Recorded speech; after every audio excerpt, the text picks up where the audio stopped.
دوستو، ایک جنگل میں گھنے درختوں کے درمیان ایک ہرنی اور اس کا بہت پیارا بچہ رہا کرتے تھے۔ ہرنی کا بچہ ابھی بہت چھوٹا تھا اور اسے اپنے پاؤں پر کھڑا ہونا بھی نہ آیا تھا کہ اس کی ماں نے اسے جنگل میں رہنے کے طریقے سمجھانے شروع کر دیے۔ ہرنی کو خود بھی پتہ نہ تھا کہ وہ اپنے بچے کے بڑے ہونے تک اس کے ساتھ رہ سکے گی یا نہیں۔ ہر وقت شکاری بندوقیں اور جال لیے ہرن کی تلاش میں جنگل میں پھرتے رہتے تھے۔ شیر، چیتے اور دوسرے درندوں کا خطرہ الگ پریشان رکھتا تھا۔ ہرنی بس ذرا سی آہٹ پر اٹھ دوڑتی، وہ اپنے ٹھکانے سے زیادہ دور نہیں جا سکتی تھی، کیونکہ اسے اپنے ننھے منھے بچے کی فکر لگی رہتی۔ ننھا ہرن خطرے کے وقت سہم اور سمٹ تو جاتا، مگر ابھی اس میں اتنی طاقت نہیں آئی تھی کہ ماں کے پیچھے پیچھے اپنی جان بچانے کے لیے بھی دوڑ پڑے۔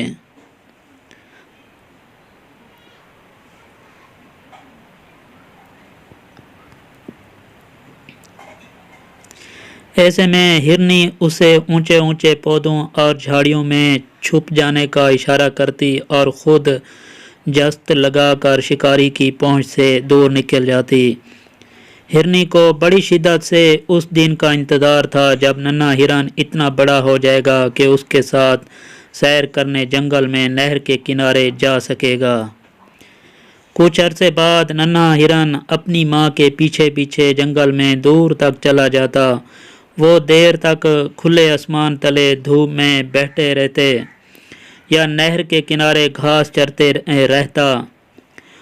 ماں نے اپنے بچے کو چست بھرنا اور اونچی اونچی گھاس میں دم سادہ کرنا چھپنا سکھا دیا تھا۔ ہرنی اپنے بچے کو جان بچانے کے سارے گر ایک ایک کر کے سکھا رہی تھی۔ ایک دن ہرنی نے اپنے بچے کو پیار کرتے ہوئے کہا، ننھے، مجھے نہیں معلوم کب میرا تیرا ساتھ چھوٹ جائے۔ یوں تو جب تم بڑے ہو جاؤ گے تو تم خود الگ راستہ اختیار کر لو گے اور تمہاری حفاظت کی ذمہ داری مجھ پر نہ ہوگی، لیکن ہو سکتا ہے اس سے پہلے کوئی ذمہ داری مجھ پر نہ ہوگی مجھے تم سے الگ کر دے۔ بچہ ماں کی باتیں بڑی غور سے سنا کرتا۔ ماں اسے سمجھاتی، جہاں بھی خطرہ ہوتا دل کو فوراً کھٹک ہو جاتی ہے۔ بس ہمیشہ دل کی آواز پر دھیان دینا، کان کھڑے رکھنا اور جان بچانے کے لیے بھاگتے وقت بند اور تنگ راستوں کی بجائے کھلے اور کشادہ جگہوں کا انتخاب کرنا۔ اونچے ٹیلوں سے گزرو تو وہاں ٹھہرنا بالکل نہیں، کہ اونچی جگہ پر سب کی نظریں پڑتی ہیں اور نشانہ صاف لگتا ہے۔ ہرنی نے اپنے بچے کو ایک اور بڑے کام کی بات بتائی، دیکھو تم ہرن ہو، بہت کمزور، نازک اور خوبصورت۔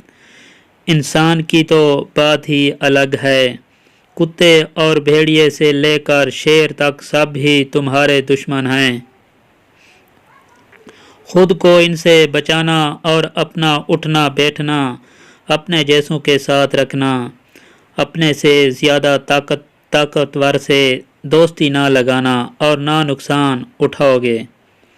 ایک دن اس کی ماں دوسرے ہرنوں کے ساتھ کہیں دور نکل گئی۔ وقت بڑا شیر ہی اسے اپنے بچوں کے ساتھ۔ ننھے ہرن کو یہ نصیحت ہرگز پسند نہ آئی۔ وہ بس یہی کہتا رہا کہ ماں تم فکر مت کرو، شیر کے بچوں سے میری دوستی ہو گئی ہے، وہ مجھے چاہتے ہیں اور کبھی نقصان نہیں پہنچائیں گے۔ اگلی صبح جب ہرنی دوسرے ہرنوں کے ڈار کے ساتھ گئی تو پھر کبھی مڑ کر واپس نہ آئی۔ اسے شکاری پکڑ کر لے گئے۔ اب ہرن کا بچہ اکیلا رہ گیا۔ ماں کے چلے جانے سے وہ خاصا پریشان رہنے لگا، لیکن اب وہ اتنا بڑا ہو گیا تھا کہ گھاس چر کر اپنا پیٹ بھر سکتا تھا۔ 2-3 دن تک تو اس نے ماں کی نصیحت پر عمل کیا اور شیر کے بچوں کے ساتھ کھیلنے نہ گیا۔ لیکن پھر ایک دن جب وہ درختوں کے نیچے اکیلے بیٹھے تنگ آ گیا تو اس نے شیر کے بچوں کے پاس جانے کا فیصلہ کر لیا۔ شیر کے بچوں نے پہلے کی طرح اچھل کود مچا رکھی تھی، لیکن ان چند دنوں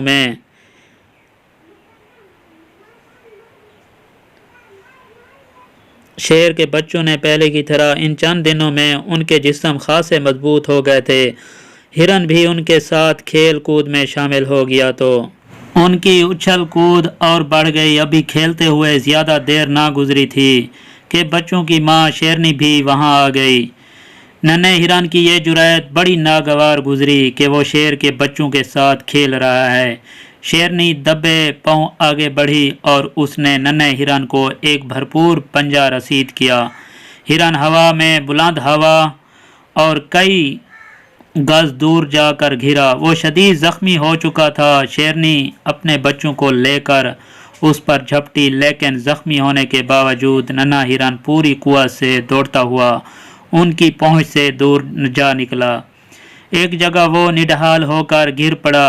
ایسے میں اسے اپنی ماں کے الفاظ شدت سے یاد آ رہے تھے، اپنا اٹھنا بیٹھنا اپنے ہی جیسوں کے ساتھ رکھنا، اپنے سے طاقتور کے ساتھ دوستی نہ کرنا ورنہ نقصان اٹھاؤ گے۔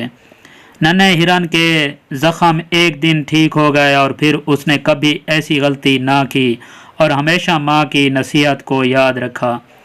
دوستو، آپ بھی اپنے ماں باپ کے فرما بردار بننا، ورنہ آپ بھی اس ہرن کے بچے کی طرح پچھتاؤ گے، کیونکہ جو بھی اس دنیا میں ماں باپ اپنے بچوں کو سمجھاتا ہے اور استاد سمجھاتا ہے تو وہ ان تینوں کی باتوں پر عمل کیا کرو، ادروائز آپ بھی اس ہرن کے بچے کی طرح پچھتاؤ گے۔